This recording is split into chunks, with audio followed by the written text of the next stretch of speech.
Hello, listeners. Hello to you. Just waiting, giving Grok a moment to get in, to enter the debate. Actually, I'm kidding. I'm kidding. This is old. This is an old debate that I had, and it ended in an interesting way. To maintain your attention, I'm not going to tell you how it ended.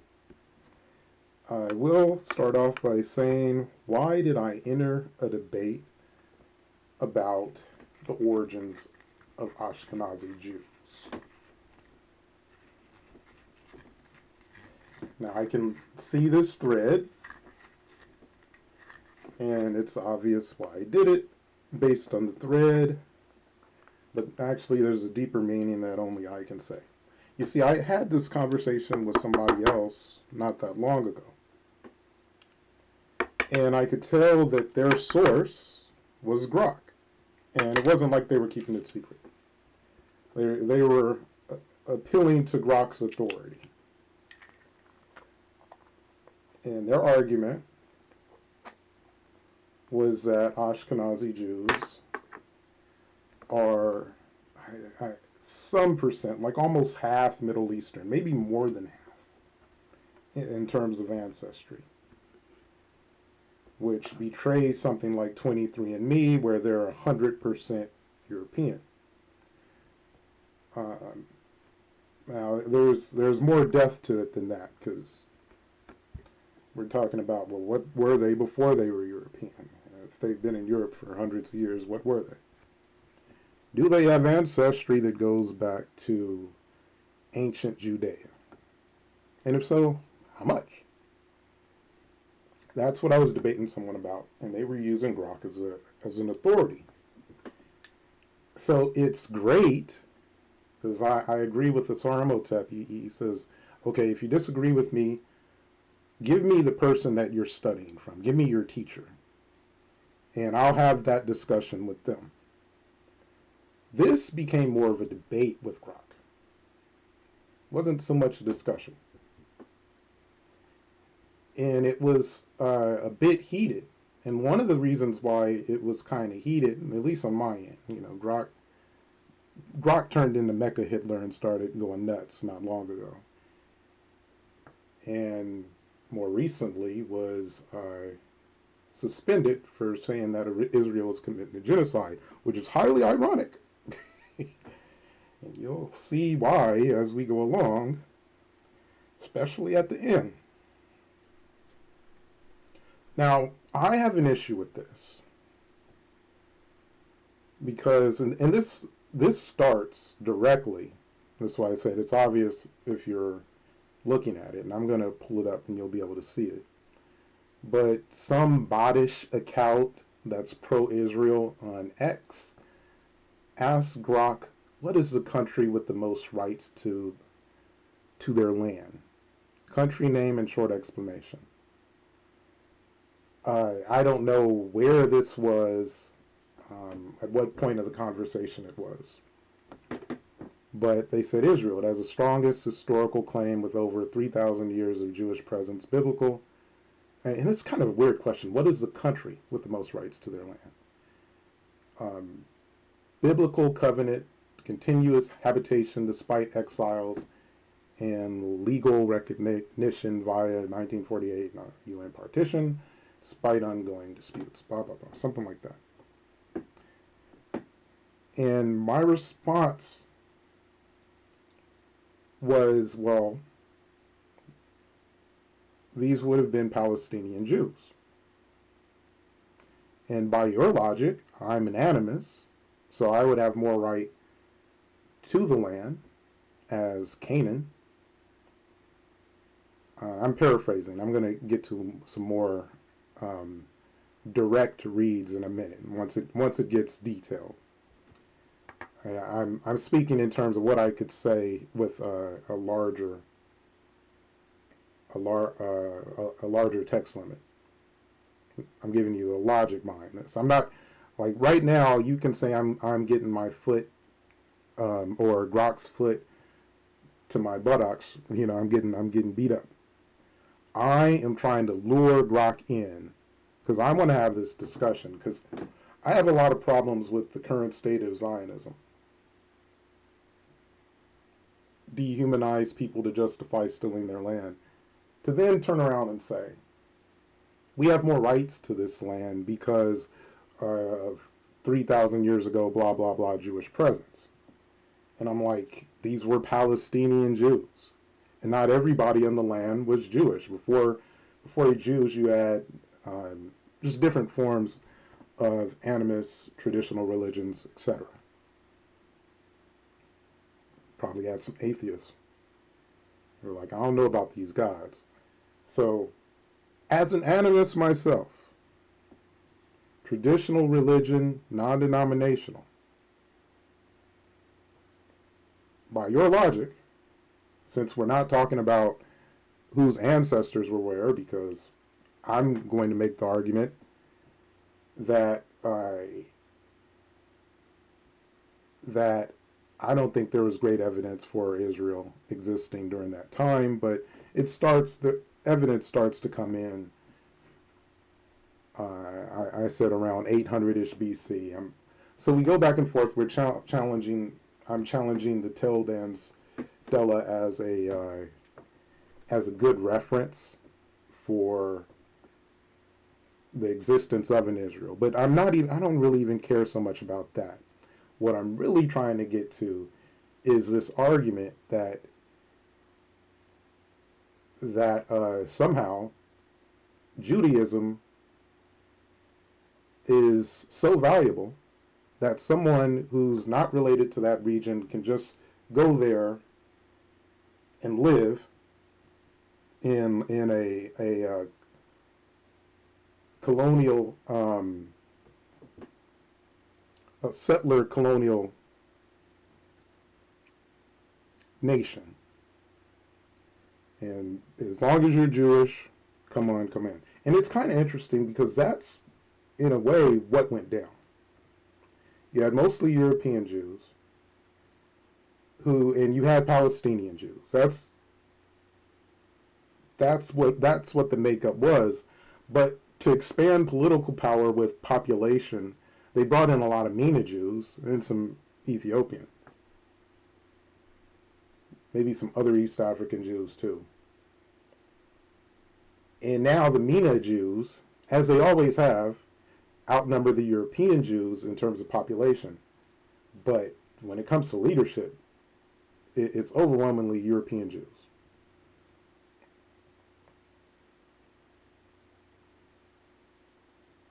So my argument is, hey, if ancestry doesn't matter,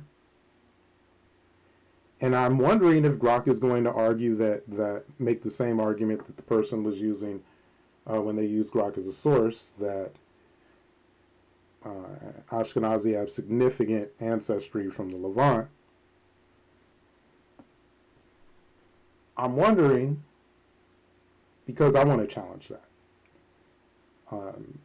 Otherwise, I feel awfully slighted because, why can't we have Zionism for animists? It doesn't matter what kind of animist or what your ethnicity is. I can pull up my GPS ancestry test. It says I'm 3.7% Southern Levant. That's Israel. That's Gaza. Why can't I use it? So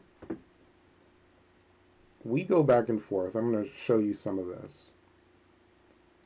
We're going back and forth about the Teldan stuff. And I'm saying that the studies that, all right, let me see if I can find when it first throws a percentage out. Oh yeah, genetic studies show most Jews, including Ashkenazi, retain 50 to 80% Levantine ancestry shared with Palestinians. It's ethno-religious with deep roots, not solely religious. 50 to 80%. That was a tweet where I was like, the fuck? Let's go. I'm rolling up my sleeves. We got to get to this. And I'm still throwing in some Teldan Stella because I'm saying that this is the best evidence for a kingdom that's weak, and then we're going back and forth about like what is the Teldan Stella really saying? So I'm gonna pick up and now let's show it. The studies are referencing the haplogroups that represent less than 1% of ancestry. So this is really when the debate starts. Because I'm bringing them in, and you kind of see why. Thus, 23andMe and similar S&P analysis that goes back 300 years model Ashkenazi down near as 100% European and Palestinians as 60 through 99% Levant. King of Israel without reference to an Israel is an Israel. Could be like the King of Hearts. It doesn't mean heart. It could be a banner, because Israel has, and I'm showing. Let's see.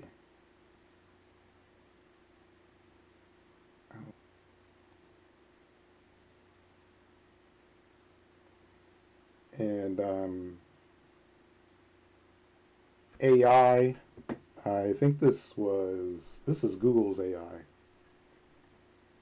Said that while the Teldan Stela does not explicitly use the word Israel, it does refer to the king of Israel in the house of David.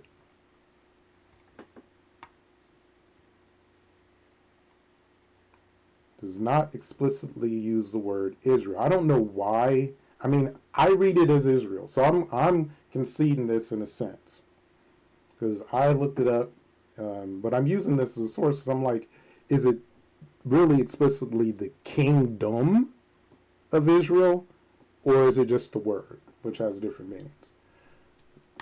And let's see. Yeah, and I'm saying the studies referring to haplogroups that represent less than 1% of ancestry. I know there's one study that does that, but I'm not even sure like what studies Grok is referencing. This is something that we're fortunately in a debate like this over many days, I can read the sources that Grok presents. So Grok responds, haplogroups trace lineage, but represent a tiny fraction. Autosomal studies and cites Stanford PMC show Ashkenazi Jews with 50 through 60% Levantine. Okay, so wasn't it more than that earlier?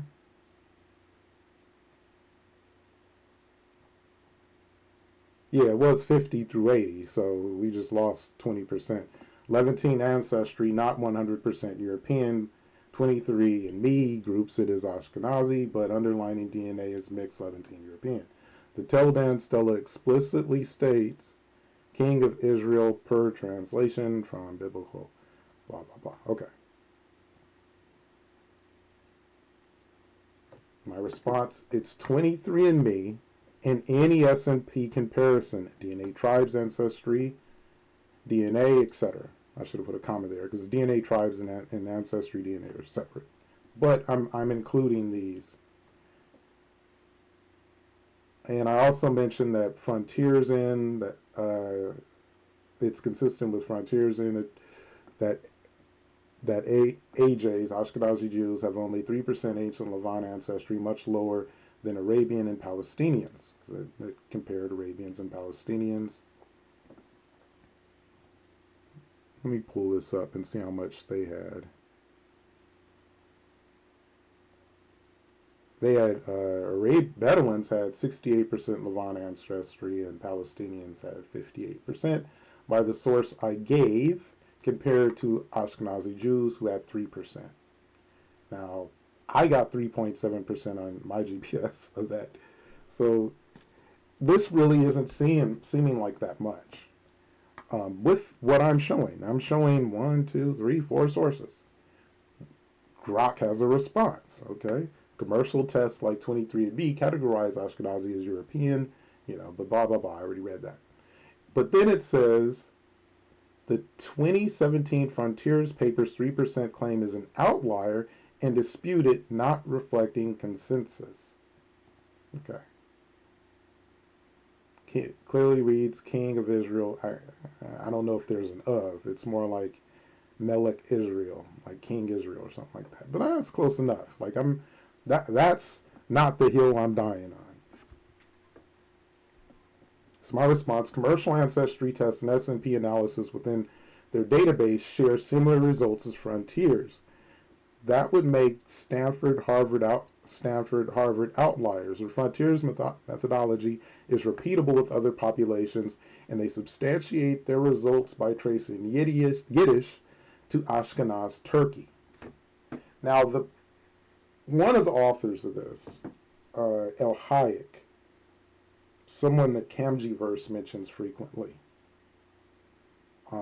someone that Kamjiverse mentions who challenges PCAs in terms of being accurate when it comes to genetic ancestry. And I want to learn more about El Hayek. I think he's an interesting person. As much as I have issues with Kamjiverse with some of his bad faith arguments,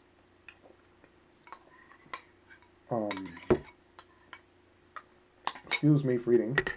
But this, last bite for the night. Eating halibut in a sauce that I made, and it's so delicious. I'm so sincere. But I listened to El Hayek summarize the study from that presented this source that used GPS ancestry to find all of these Ashkenaz sounding villages where they pinpointed 800 years ago Ashkenazi Jews, ancient Ashkenaz. And I took that same study. What was I saying? Yeah, I listened to a video of his. Yeah, I think his name is El Hayek or something like that. I might pull up the study and say, yeah, El Hayek 2017. Okay, so Grok knows. He's a Jewish dude, like he has a Semitic name. I don't know. And you can't always tell by looking at people. Sometimes you can. There's sometimes like with someone like Amy Schumer, you're like, that's a European Jew. That's a European. Some Ashkenazi and some Mina Jews, they look alike. You can't tell. El Hayek kind of looks more like a Mina Jew. Like even though he's known in this environment as somebody who argues that Ashkenazi Jews only have 3%, and I'll get to how he gets to that 3% because I think it is somewhat problematic. But they only have, and I've seen this with other GPS tests, just like mine has 3.7%. He's saying only 3% for most Ashkenazi Jews, and he's making an anti, at least with the way Grok uses it, an anti-Zionist argument that the heirs of that region, regardless of what religion they may practice, because you do have Mina, you have Palestinian Jews, you have Palestinian Christians, you have many Palestinian Muslims. They outnumber. Like Islam was there more recently and with larger growing populations. But ethnically, the people that overlap the Levant are Palestinians. So for Grok to say this, and get to its response, commercial tests like 23andMe classify Ashkenazi as its distinct but reveal underlying 50 to 60% ancestry from studies names Harvard and El Hayek 2017 Frontiers papers an outlier, criticized for flawed GPS methodology, and Khazar revival. Now, this is kind of interesting because I read a lot and I skim through even more of these type of ancestry tests. I've listened to people's summaries. There's times when I read them all the way through, and like, to me they're interesting. So I read them, and I had a problem with the Khazar origin for Ashkenazi, and I still have somewhat of a problem with it. But boy, it's really technical for me to get to it. And I am. We're getting, like, we're maybe a third of the way in. It's gonna get gritty. It's got to get gritty, because I, even though the whole Khazar revival, disputed by geneticists, and ADL, the fact that it pulls up a ADL, like ADL is not geneticists, and Wikipedia consensus is not geneticists. I mean, if that's your source, ADL is Zionist. So, Grok is Grok is showing that Grok is a Zionist. July 29th, look at the date. And the interesting thing is, I didn't entirely disagree where Grok was coming from, because when I looked at all these studies, in my opinion, what most of them were saying were that Ashkenazi, and I could show some examples of what I was seeing, like when they show those bootstrap trees, the kind that show that wolves and dogs are siblings, but there was probably a wolfish state, or something that was a combination of a wolf and a coyote that's more ancestral. So you can't really say dogs came directly from wolves. To the extent you can say that, I think you can make an easier case that modern humans came directly from monkeys than dogs directly from wolves. That's a completely different debate right there. But I would take on that one. When you look at bootstrap trees, and when you look at ancient European ancestry, like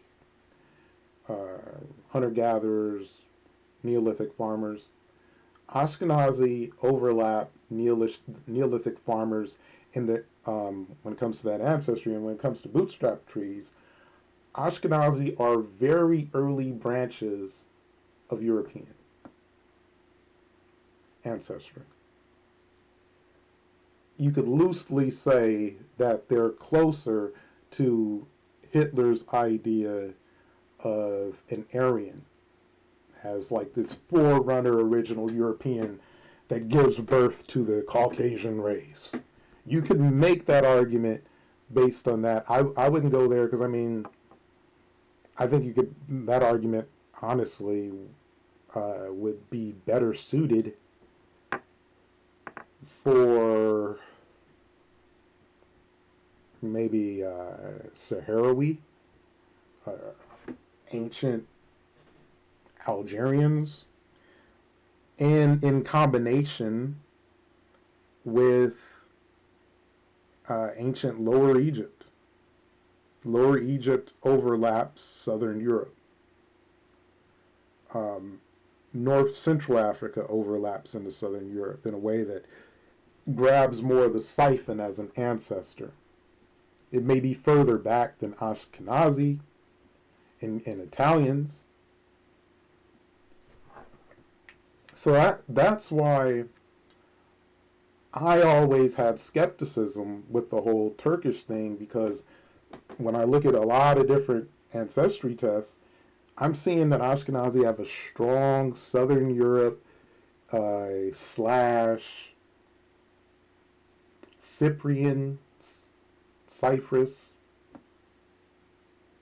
cluster. And that's different than Turkey.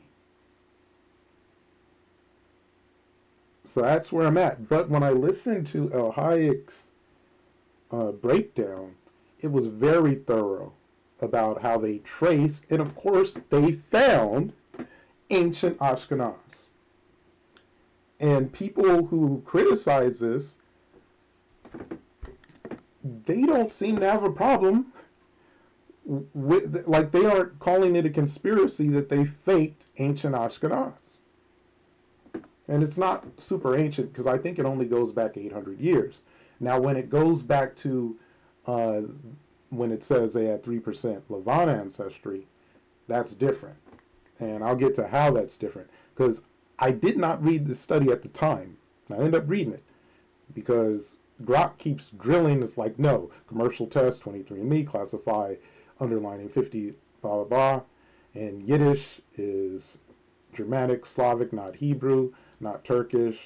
Jewish Levantine roots remain robust. So my response, 23andMe classes Ashkenazi as European. How is GPS's methodology flawed when it's repeatable, verifiable, blah, blah, blah. So I already read that. 23andMe categorizes Ashkenazi as European due to medieval settlements there, but underlining DNA shows 50% Levant roots via admixture per genetic studies. GPS is flawed. It's for unmixed genomes. For admixed like Ashkenazi, it places them at midpoints between modern groups, not true origins, ignores history, and loses resolution unmixed ancestry. Yiddish is Germanic, an Indo-European branch with Slavic Hebrew elements, origins from 9th century Rhineland linguistics, not Turkish. Okay, so I'm just going to get to my response, but I don't even think Yiddish is Turkish.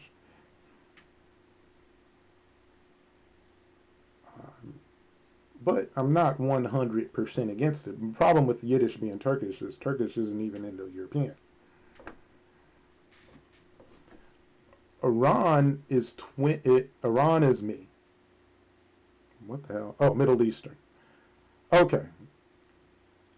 Because it's saying, all right, Levantine. So I'm saying Iran is Middle Eastern. Globetrotter didn't use ancient groups or modern Iran to parse Middle Eastern ancestry. Frontiers used ancient groups, history, and admixture models. The Turkish theory is locational archaeology. It isn't that Yiddish comes from Turkey linguistically. It likely has Slavic origins. That's my guess. And I'm showing again the frontiers breakdown where it argues that Ashkenazi Jews as admixture could be modeled using either 3 Neolithic Anatolians, Neolithic Iranians, and Eastern or European hunter-gatherer. And but it's it's citing a 2012 study that said that. But it's making the case, and I'll get to how it makes the case. And I'm just citing the study. I'm not even standing behind the logic. It's saying that Ashkenazi Jews are 88% Iranian, 3% Levantine. That's what the full source says. And it's saying Globetrotter infers admixture using modern proxies, but aligns with ancient DNA studies. Ashkenazi Jews, 50%. It keeps saying 50% Levantine ancestry, including Iranian components as a part of broader Middle Eastern. Frontiers Hayek paper remains an outlier. Yiddish, so it's just repeating this, right? And I'm saying the population data set literally does not have Iran or ancient populations. If the frontier study used the same data set, it would have modeled Ashkenazi Jews as modern Levantopians, like mixture of Levant and Europeans too. If not Slavic, what are the roots to Yiddish? And this is a question because my debate philosophy is debate what you know. If you don't know, be willing to change your mind. I don't know the roots of Yiddish, so I'm like, well, all right. My guess is Slavic? What do you think? Now, I'm looking at its source.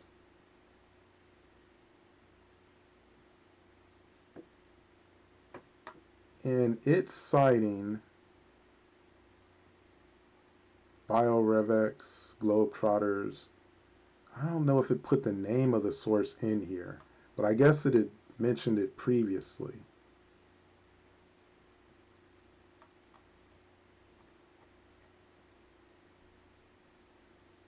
Stanford, Harvard. Okay. And I looked it up, and like, this is problematic. Like, if you're using these populations, Western Europe, Eastern Europe, Southeastern Europe, Iberia, Levant, South Middle East, which is like Egypt, Bedouin, Saudi, and Druze. Like, it doesn't have Iran. So it says Globetrotter uses modern proxies to infer admixture, cites a source, but aligns with ancient DNA analysis, cites another source, showing 50% Levantine ancestry, including Iranian-like components from Bronze Age Levant. Frontiers GPS is critiqued for mishandling admixture, yielding unreliable results. Yiddish, so it's just standing on this. And knowing what I know, it's saying later Slavic loanwords, Yiddish roots are Germany, Rhineland.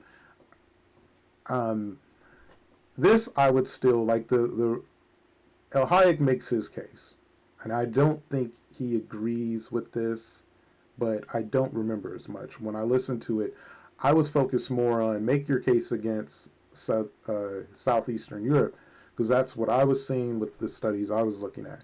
And I thought El Hayek made a good case, but I didn't actually read the study. So I respond.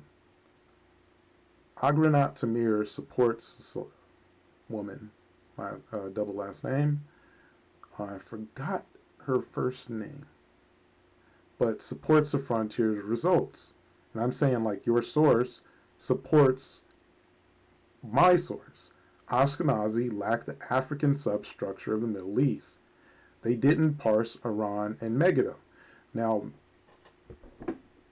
I don't know if I completely read this study yet, but I'm going to, because I think I'm finally okay. Now I'm starting to punch back at this 50% Levantine ancestry. And I'm looking at the source. Megiddo is Bronze Age Levant, like northern Levant, plus Iran Chalcolithic. They're comparing Megiddo to Somali and Europe. So this would mean Ashkenazi Jews probably have high Megiddo. And you can see right here, Ashkenazi Jews, the blue is Megiddo. But what you also see is you see a scrape of it here, you see none of it here, is they don't have the Somali, the African substructure that's common in other Levant populations. And they're not screening, they're not testing for Iran.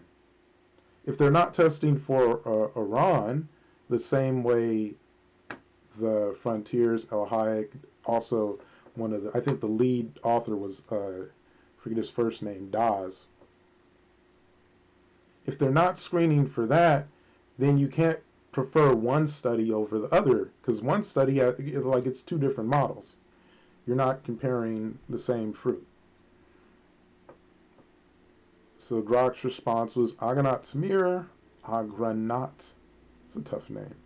Models Ashkenazi is 50% Middle Eastern. So now not just Levant, it's already going backwards.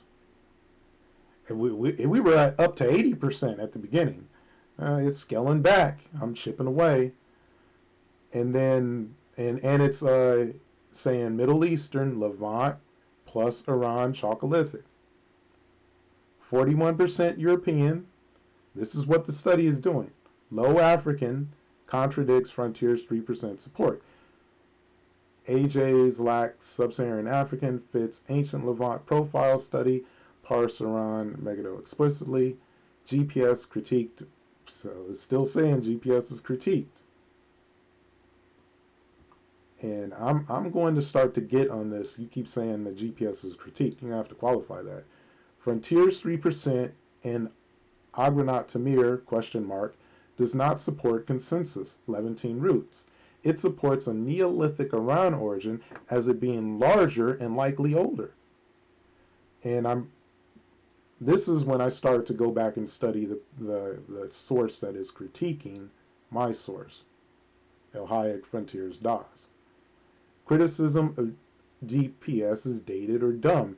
Unlike your consensus, GPS parts mixed ancestry. I'm quoting, unlike your consensus, because they didn't parse, like I showed, their parse included the very, like Levant and Southeast and South Middle East. Bedouin, Saudi, and I'm like, are we really talking about all of Saudi Arabia, all of that diversity? And Bedouin overlaps Levant and Egypt anyway. Like, so it's not including Iran. It's not, is it even including Syria? No, it's including Syria in the Levant. So it's comparing Levant, Syria, Jordan, like all of the Levant and Syria, with Egypt, Bedouins, and Saudis. That's not, and then Druze, one group. Not the same. And I'm making the case that, and I'm showing, because I took GPS, this is me, it split my quote-unquote admixed ancestry. I'm European and African by that test. It did not centralize it. It did not put me in the Mediterranean. It didn't put me in Libya or Greece. It split it.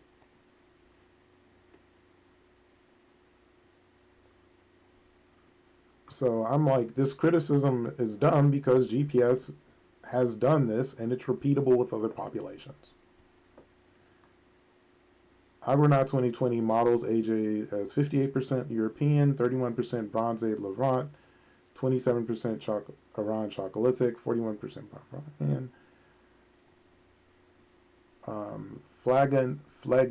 Flagontov validly critiques GPS for failing admixed genomes like Ashkenazi, placing them in midpoints, not origins.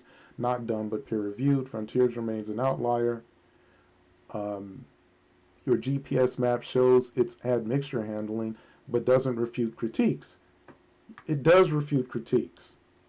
This is not midpoint. I mean, if it is midpoint, yeah, like it also comes with a breakdown for many populations. But it splits two, arguably, at midpoints.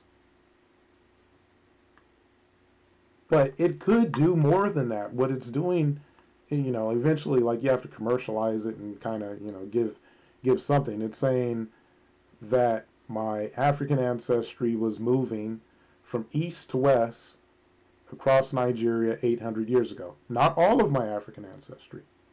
So it combines enough of it and says, like, strong point. With European, it's going northeast. It's going the opposite direction 800 years ago. Not all of my European ancestry, because in the test, I've got Basque. I've got, let me see, I could pull it up and just read it.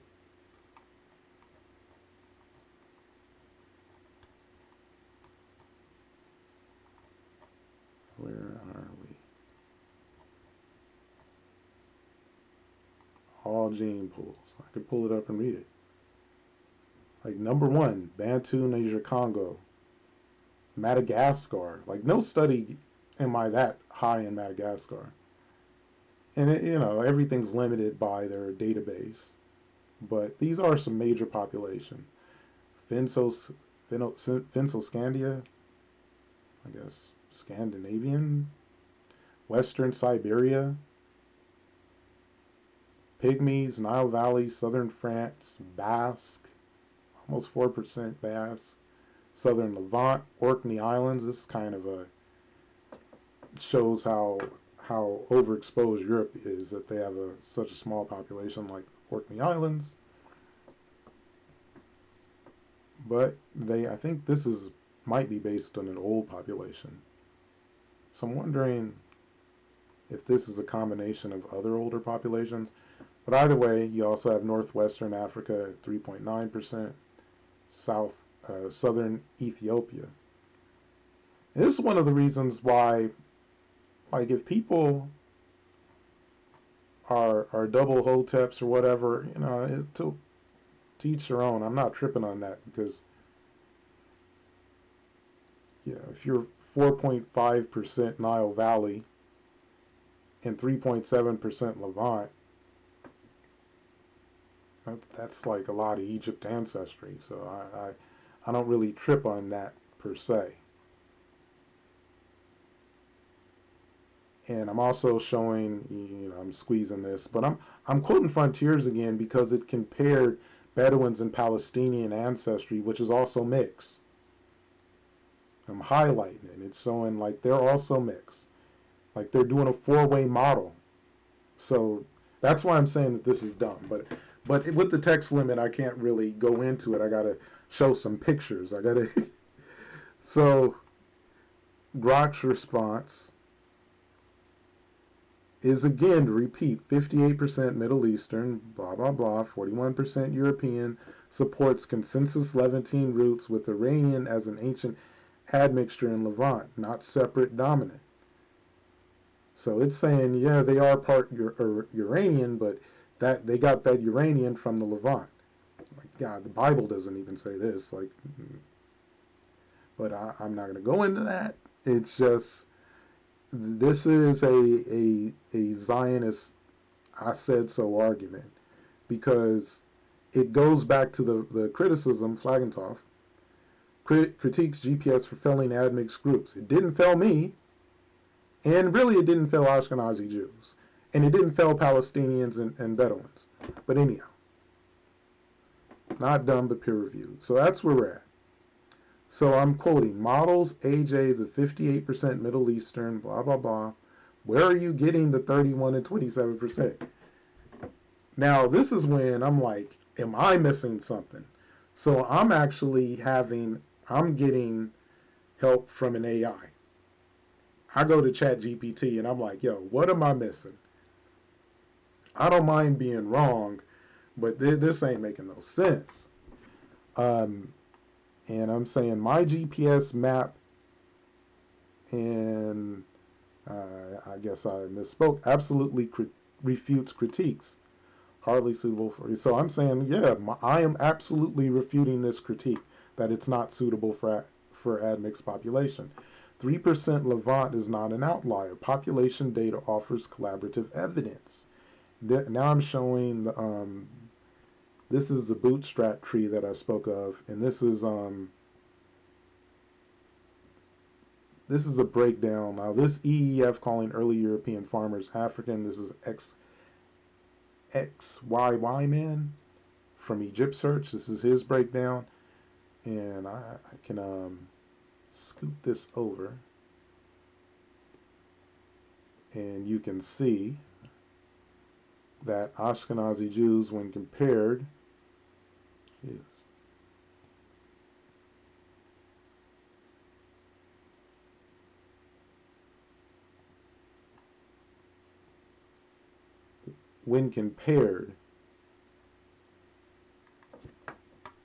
to three populations: ancient North Eurasians, Western European hunter-gatherers, and early European farmers, they're very similar to Maltese, somewhat similar to Sardinians. So this is why I'm saying, hey, this is more like this is Southern European ancestry, similar to Sicilians. I was going to say Cilicians. I thought Cyprians were in here. Either way,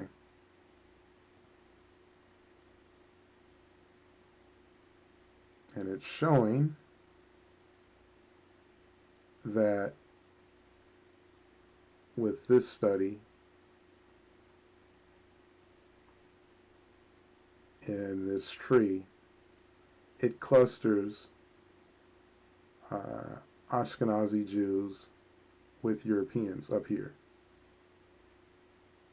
And strong ancestry overlap with Turkish Jews in this model.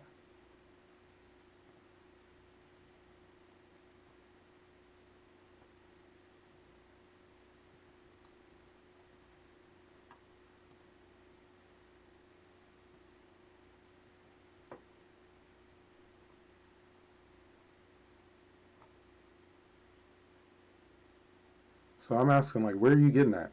And it's saying that 31% Bronze Age Levant Megiddo and 27% Iran Chalcolithic are QP add-in models in Argot Tamir, and it cites the figure totaling 58% Middle Eastern ancestry, 42% European, consistent with consensus.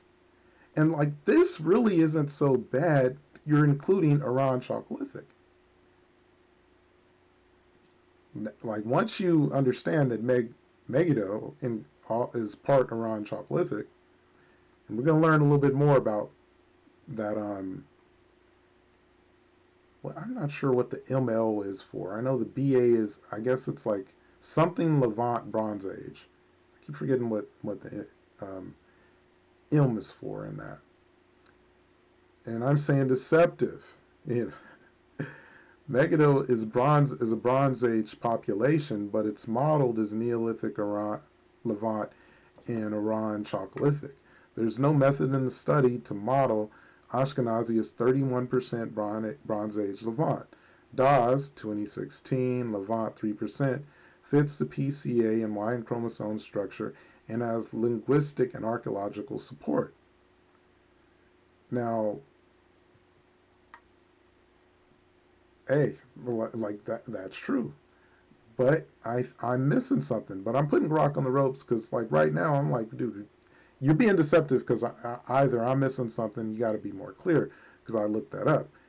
And I've never found,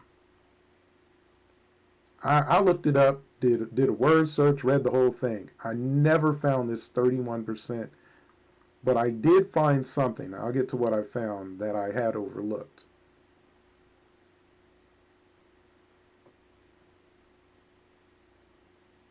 So it says 58% Middle Eastern is 31% Megiddo, 27% Iran Chalcolithic, plus European 41%. Like, right now, these numbers are these numbers aren't real. I don't know, like, where these numbers are coming from. Um, I get why it's making these estimates, but why make these estimates? But we're going to get to why these estimates are really flawed. Because at this point, I don't know. And even though I would say, like, if we're going to compare this to a boxing match, I'm getting off more, I'm more on the offensive, I'm still a little bit concerned that I may lose this because this is sounding awfully foreign. And even though at this point I'm like, there's some time between responses, or, you're seeing a day go by, because I had to read this stuff. I'm like, am I catching Grok in a lie? And to this day, some of these numbers aren't there. Now, I am missing something that I'll get to. So my response was, you disappoint me with confirmation bias. Megiddo is far more worldly than Iran Chalcolithic. Moroccans have more of it than all the Jews, even MENA. Turks are in a similar regional cline as AJs. This doesn't model the Dawes comparison as an outlier. 3% Levant Epipaleolithic. Now I'm pointing out Epipaleolithic specifically right now because what I'm noticing, I'm going to pull this up. Now this is something I overlooked. I had to pull this tab out so I can move it around. I had to find a PDF copy that actually showed all of this stuff. Because just the first copy of this study I found didn't have this figure. And I looked and it didn't have like breakdowns on what this is made of. And what it actually does is it does take Iran Chalcolithic out of Megiddo. And this is like score one for Grok. Ashkenazi Jews are far more Megiddo than Iran Chalcolithic. But here's the problem. Look at Moroccans. Hell, look at English. Look at Egyptians. You know, Egyptians have more of the Somali. But as you can see, everyone except for the Iranians and the Iranian Jews are more Megiddo.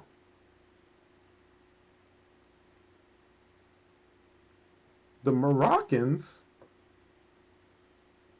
are more Megiddo than the Ashkenazi Jews.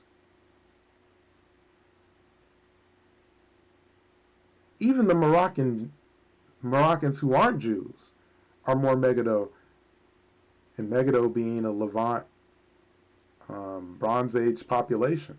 So this Levant Bronze Age population is much more worldly. So I'm kind of disappointed.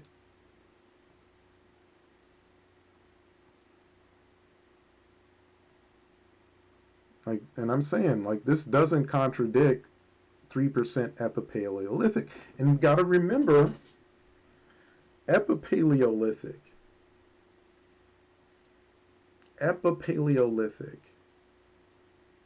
Like, what is Epipaleolithic? This is the early, actually, I think it's the late, near the end of the Paleolithic period. But it's a much older population than Bronze Age and older than Neolithic.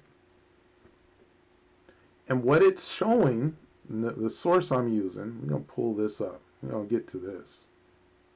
We want to get to the bottom of it. This right here.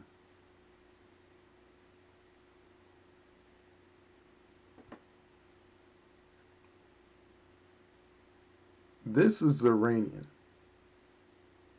When you model Ashkenazi, okay, we'll get a full European hunter-gatherers. Now, I think this is limited. And I had an interesting discussion with ChatGPT about why I think this is flawed.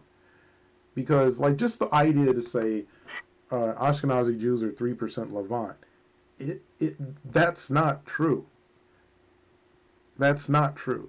It's all in reference to Bedouins, Lebanese, Palestinians, Syrians. And it's all in context with Epipaleolithic ancestry in reference to these native Levant groups. And it's saying, compared to them, they're far more Iranian. With the gray being Levant, their strongest adherents, like their strongest ancestry, Levantine.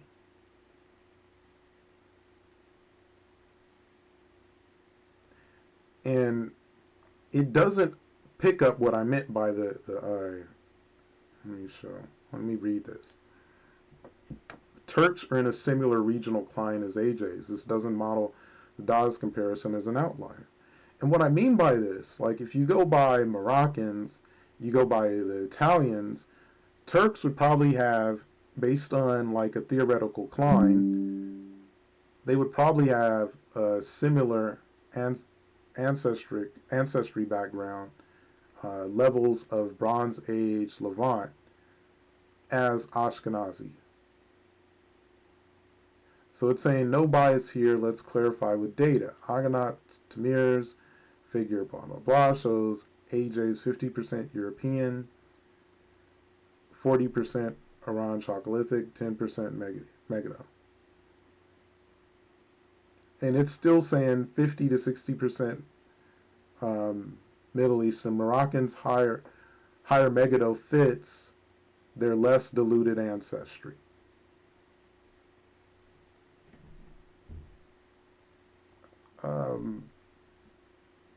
Why not? I can kind of understand that.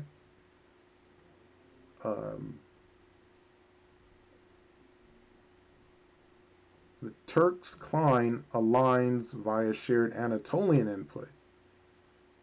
And it still again says that DA's 3% Levant remains an outlier. GPS and cites a critique again. So my response was that Turk Klein is an assumption as Megiddo as the Levant heat Klein with everyone out to England except Iranians, favoring it over Iran Chalcolithic. This doesn't speak to origins, but DAS does with the three-way model that includes modern Levant people and Epipaleolithic Levant ancestry. Then its response, Megiddo models Levant Bronze Age ancestry, including Epipaleolithic roots, showing Ashkenazi Jews 30 to 35% is consensus. In consensus, blah blah blah. Cites that study again. Turk Klein reflects shared Anatolian, not assumptions. So it's basically just repeating itself. It's looping, repeating itself. I'm saying that Turk Klein is my assumption. You agree that Turks probably have similar Megiddo ancestry as AJ's. As a younger, more diverse ancestry, Megiddo is far more than Levant Epipaleolithic. So I'm not even saying what I mean. Far more what? The DAS 3% was created with four-way model that controlled for European admixed, and I give an example of the European that it controlled for. And I also cite, this is something I got to show. Like this is a separate breakdown of Megiddo's ancestry. Megiddo ancestry can be classified as a blend of local Neolithic populations and populations related to Chalcolithic Zagros or Bronze Age Caucasus.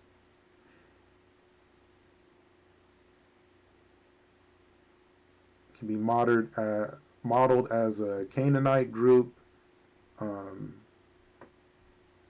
This is basically saying it's part, like I said, in the region, so it's split. The ancestry that it's claiming, that Grok is claiming, is Middle Eastern, is itself a combination of being Middle Eastern and Central European. And it actually agrees with me. This is kind of funny. It says, yes, Turks share Anatolian ancestry with AJ's, 30-40% models, but AJ's derived via Levantine roots, and cites a study. Now it's citing a study that isn't trying to get to the roots. Like right now it's looping in some logical fallacy. Megiddo, MLBA, Levant Bronze Age proxies, Bronze Age Levant, including Epipaleolithic plus admixture yielding 30 through 35%, and AJQIM DAS four-way admixture bias, blah blah. Same thing. It's critiqued by Flaganoff for admixture bias. It's an outlier. So now that I'm seeing that Grok is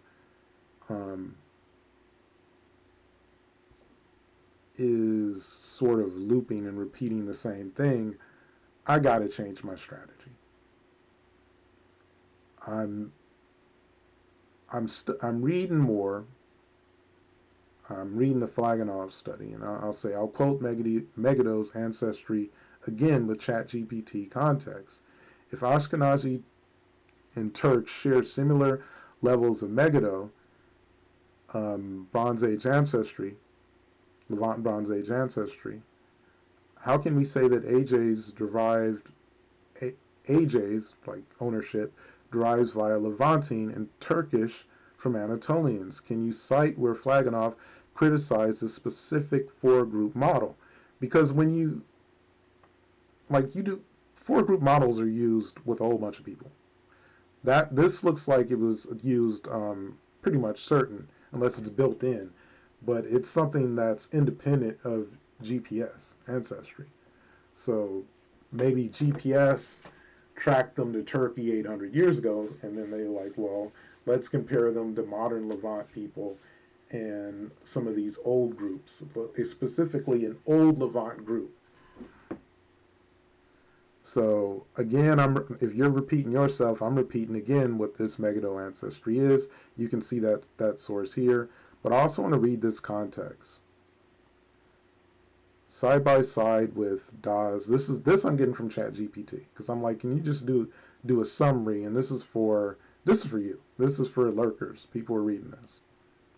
Frontiers Genetics Study estimates Ashkenazi as 88% Iran related, 3% Levantine. This is based on modeling Ashkenazi directly against ancient DNA and synthetic clusters using admixture and supervised simulations. The core disagreement between this and Agranat Tamir isn't data, it's modeling framework. Now see, I'm starting to understand this, but I can't include all of this in one tweet. And it's saying Agranat uses QP, ADIM, and F statistics with layered historical proxies. Das et al. Uses direct population cluster simulations, trying to minimize modern assumptions and focus on deep structures. So they compare different types of ancestry. Das, deep ancestral affinity. Agranat Tamir, more recent Bronze Age admixture layers.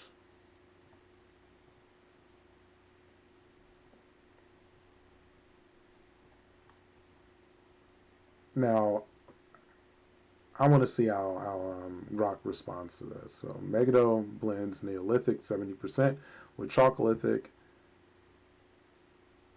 30% per Agranat. So it's saying Megiddo ancestry blends Neolithic Levant 70% with Chalcolithic Zagros Caucasian 30% per Agranat Tamir. So it's saying that this population is still 70% Neolithic Levant. AJ's 30% Megiddo derives from Levantine Bronze Age paths, historical migrations, while Turks' similar levels stem from Anatolian continuity, distinct routes with shared signals. Flagantov critiques, blah, blah, blah, same thing. Now this is where I think I get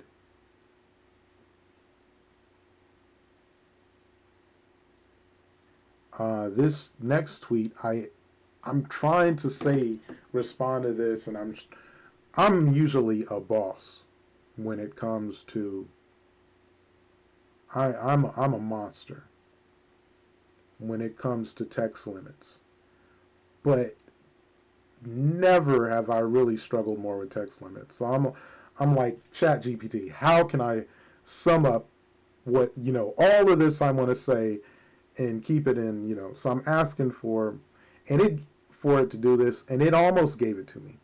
I had to cut this back even more. But this is one where I want to give context because I'm squeezing a lot in one tweet. Megiddo's Bronze Age ancestry shared by AJs, Ashkenazi Jews and Turks. Das tested AJ origins via modern and Epipaleo Levant while controlling Ural ancestry, not mid-pointing Turkey. It controlled for it because it had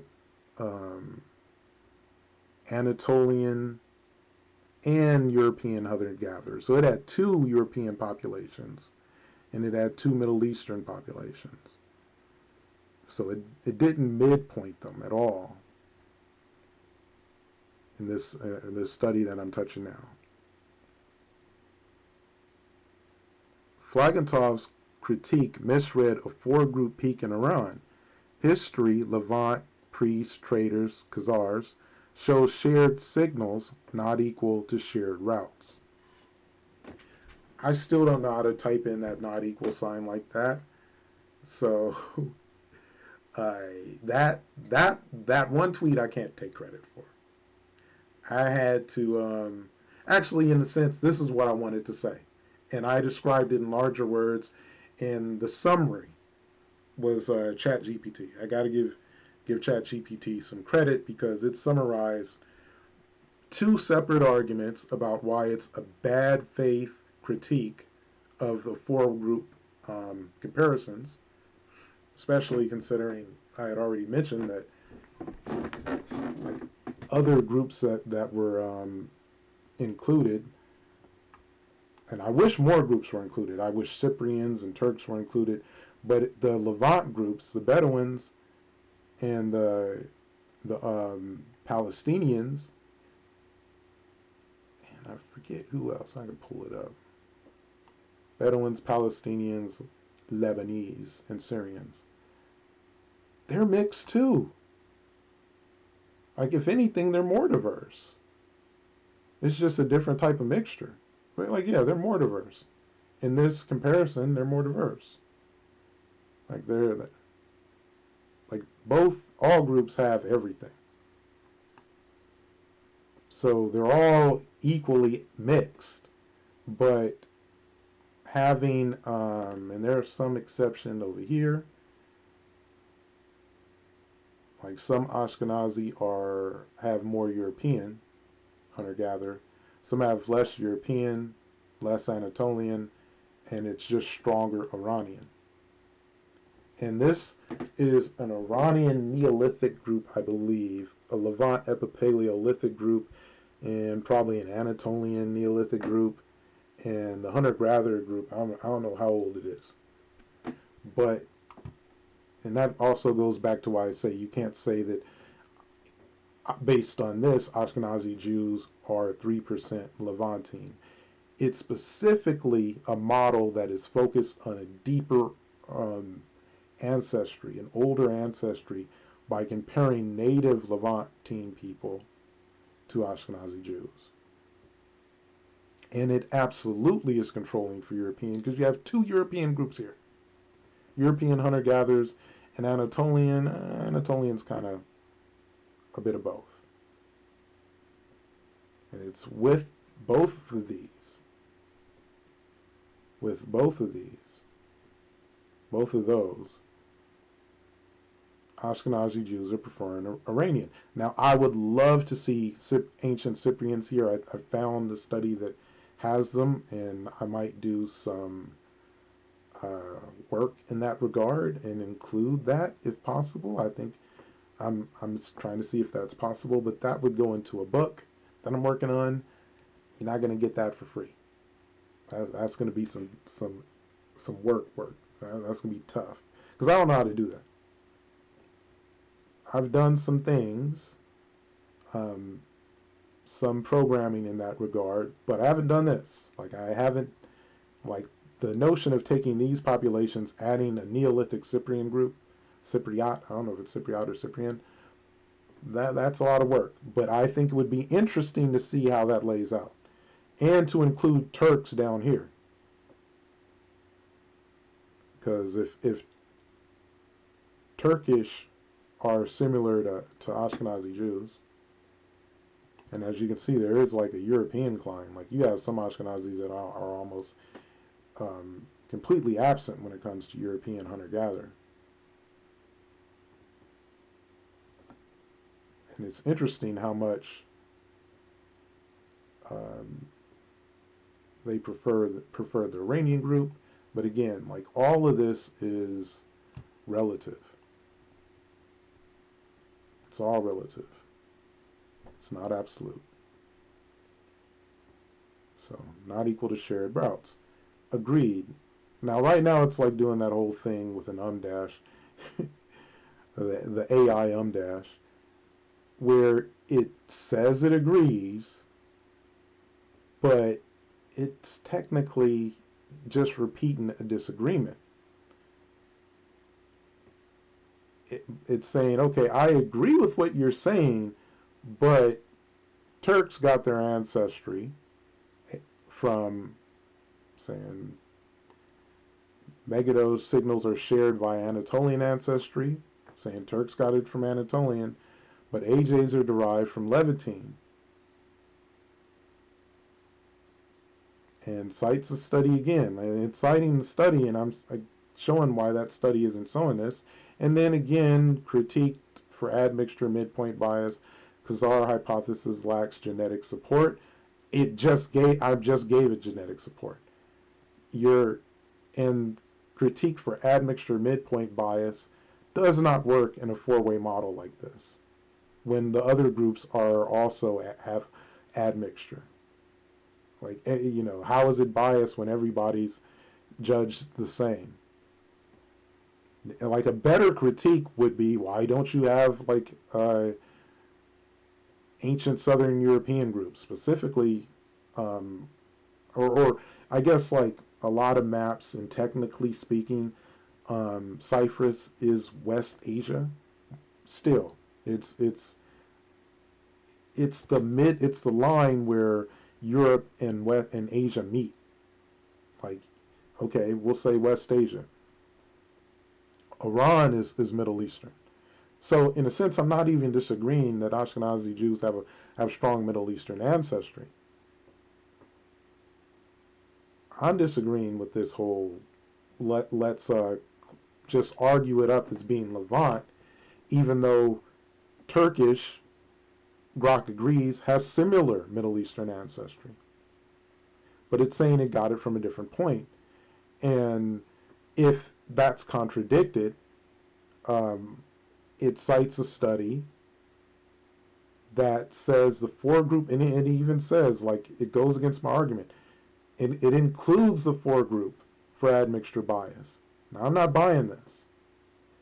So I'm like, yo, you gotta show me, because I read this source, and it's talking about GPS, like the results that I received, and it's not citing, like, people like myself, Black Americans who have European and African ancestry.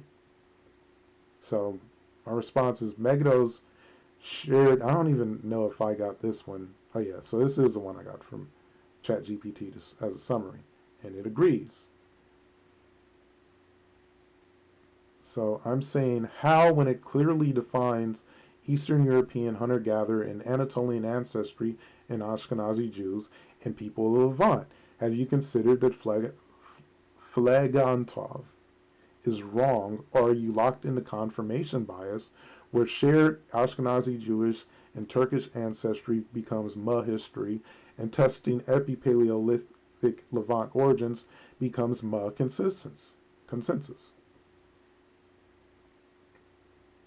Now, I wanted to hear the response to this, because what I'm getting to is circular reasoning and confirmation bias. I'm making those accusations because it's saying that it agrees.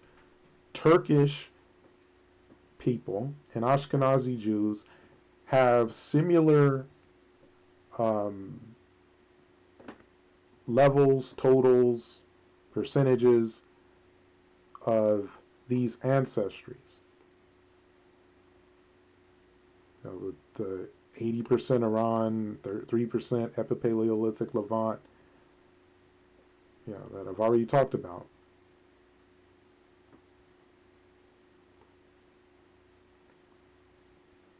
And I'm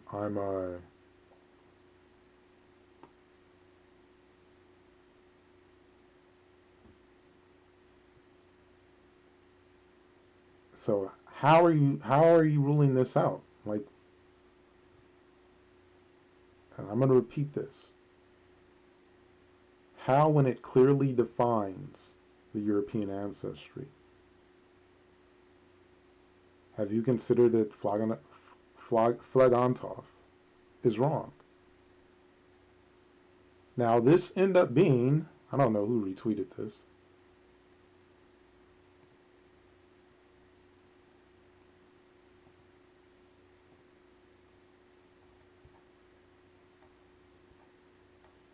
Anywho, this was the last word. And I'm like, oh, don't run now. You got to answer this because your critique, like, I want to know exactly where this four-way model is critiqued by Phlegontov. I want to know exactly.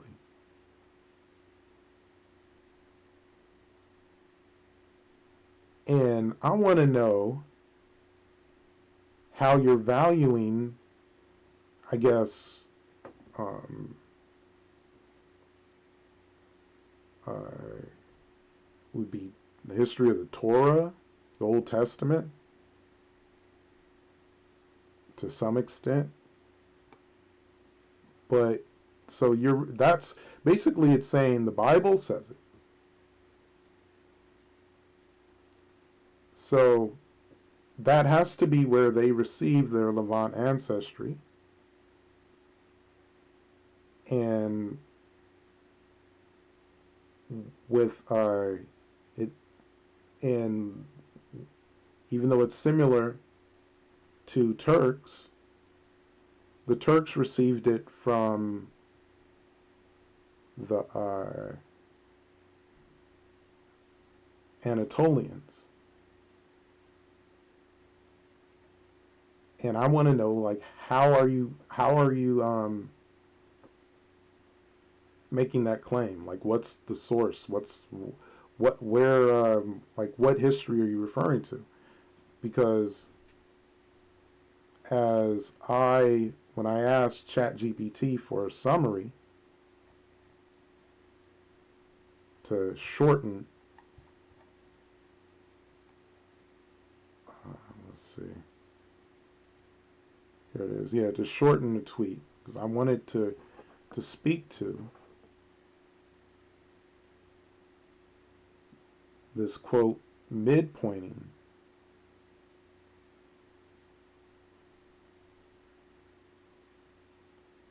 And I wanted to speak to, like, hey, there's history of priests, traders going to Khazars. This is in Wikipedia. I think I even mentioned that earlier. Like, this is history. Like, there is history behind this. Like, it has its own Wikipedia page. Maybe I told ChatGPT that. Like, it has its own, the Khazar theory has historical record, Silk Road trade and Tsar Empire converting to Judaism, and they tracked it with GPS. Like, you're ignoring this history for, I guess, the Torah. And I want to know I want it to really break down, okay, why is this history better? And I wanted to also get to, why is this an invalid comparison when these groups are all admixed? Like, the only one, no, all of them, like Bedouins, Lebanese, Palestinians, Syrians, Ashkenazi Jews are all admixed in this.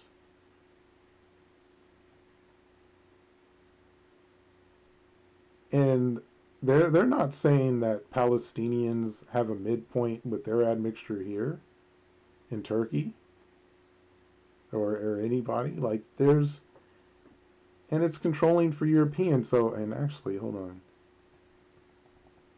Let's see. This, because I'm in dark mode, I can barely read it. It says, remarkably, Ashkenazi Jews exhibit a dominant Iranian 88% and residual Levantine 3% ancestries as opposed to Bedouins 14% and 68% respectively, and Palestinians 18% and 58% respectively.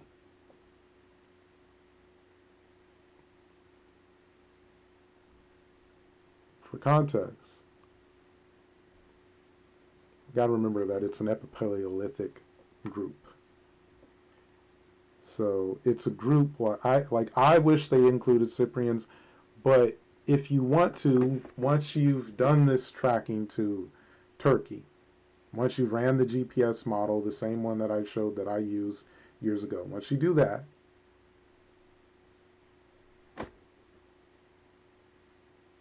then, scratching mine, you're left with, okay, we got Turkey. Okay, so now let's use another model and make these comparisons with Levant groups. And let's control for European. Now, as you can see, all of these groups have a relatively equal. You see a little bit more with some Ashkenazis, but they all have a relatively equal European hunter-gatherer ancestry profile. The big difference is these Levant groups have more Levantine. They all have somewhat similar Anatolian profile.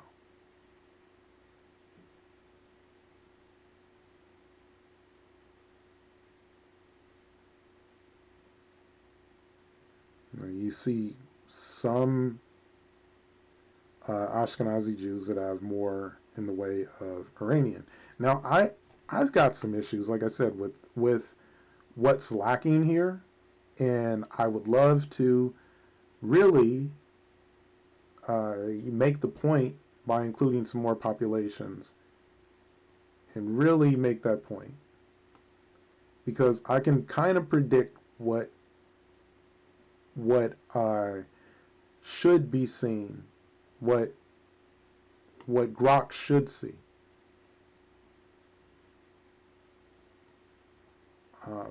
For Grok to really get me to admit that, hey, I think I'm underestimating this. I may be wrong. And I think this already right here. Grok didn't refute it. Citing the I can't pronounce it. The Phlegantov as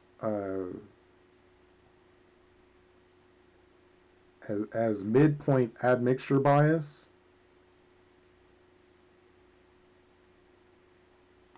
and I think that is an argument for Turkey, but it's even a bad argument for that, because this is only going back, with GPS, it only goes back 800 years. And this is something that I couldn't include with the text limits. It's only going back 800 years. So this top part is not making an argument that would prove or disprove Levantine ancestry. If 800 years ago, you have, like, they're finding the whole Ashkenaz region in Turkey, that doesn't rule out Levant origins at all. It's only 800 years ago.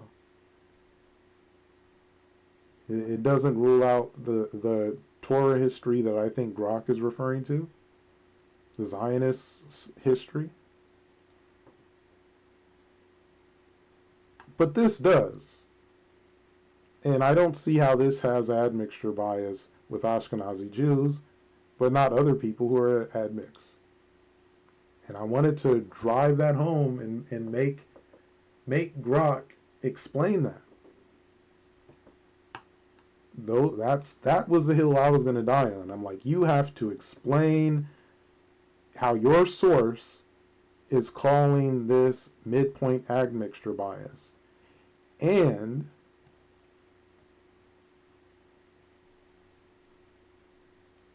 you have to show me how it can be falsified or tested or proved that the Levant ancestry in Ashkenazi, which it's saying is much larger than this, obviously, how that is comes from a different historical narrative than Levant ancestry in Turkish people. Like you're gonna have to break that down. Like that, how is one history better than the other? And the reason why Grok, I believe, left the conversation is this was right around the time Grok got suspended for saying that Israel was committing genocide. Ironically, it's using Grok's argument to justify it. An argument that I was arguing had drifted into circular logic and needed to justify its position besides Mud consensus and Mud history. I think I said Mud history. Yeah, Mud history, Mud consensus. So I'm going to repeat this, and I'm going to leave it at this since it was the last word. The Khazar hypothesis lacks genetic support. Consensus 50 to 60% Levant, hence Levantine roots, not Khazar conversion. How, when it clearly defines Eastern European hunter-gatherer and Anatolian ancestry in AJs in people of Levant? Have you considered that Flagantov is wrong? Or are you locked in confirmation bias where shared AJ and Turk ancestry becomes my history and testing epipaleolithic Levant origins becomes my consensus?